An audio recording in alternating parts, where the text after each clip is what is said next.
Ma'am, stand up now. That was the first thing I heard before everything went sideways.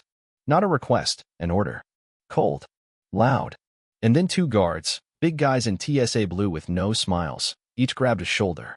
Just like that, I wasn't a passenger anymore. I was a problem. Everyone around me froze, conversation stopped mid-sentence, coffee cups hung midair, fingers stopped scrolling. The flight attendant at the front?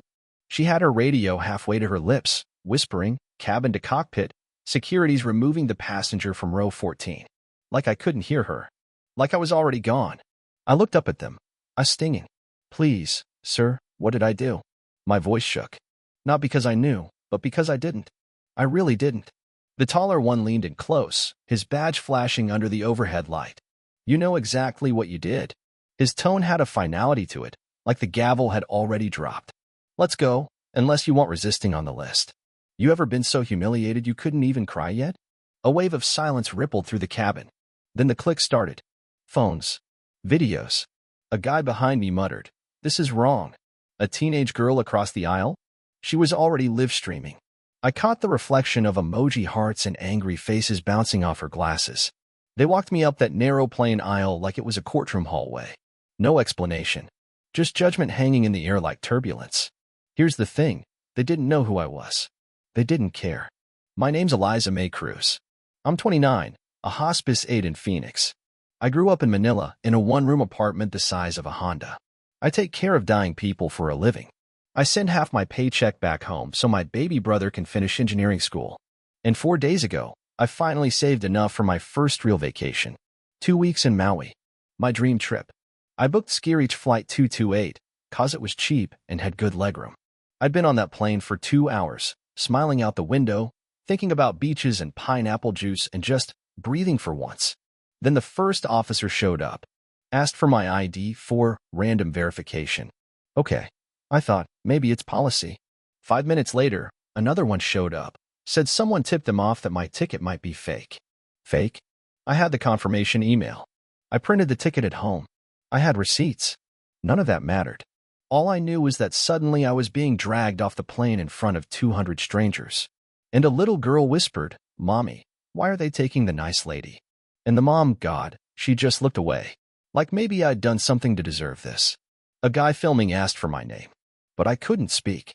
All I could do was clutch my bag like it was the only thing keeping me anchored to the ground. They didn't even take me far. Just the gray little hallway between the plane and the terminal. One of the guards muttered, "Tell it to operations," then steered me into this dingy airport holding room. Fluorescent lights, metal chairs, a clock ticking so loud it sounded like it wanted to fight me.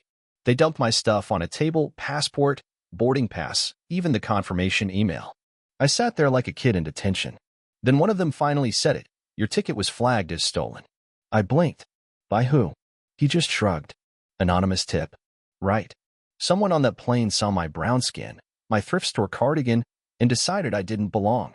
My stomach dropped. My head buzzed.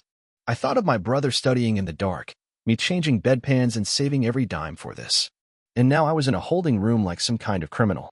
That's when a staffer burst in, young guy, out of breath, holding a phone like it was a defibrillator. "You need to see this." He showed the screen. A man's face, squared jaw, gray at the temples, eyes full of fire. "This is Theodore Nash," the voice barked, "owner of Ski-Reach Airlines. Patch me through. Who's in charge down there?" The room jumped to life. The security guy almost saluted. "Mr. Nash, sir." "Save it. Put the passenger on." He meant me. I held the phone, hands shaking. "Miss Cruz," he said, voice a little gentler now. "I'm so sorry. You did nothing wrong." I could barely speak. "Sir, why?" "That's what I intend to find out. Effective immediately, you're reinstated. First class upgrade. Full trip." Also, he paused.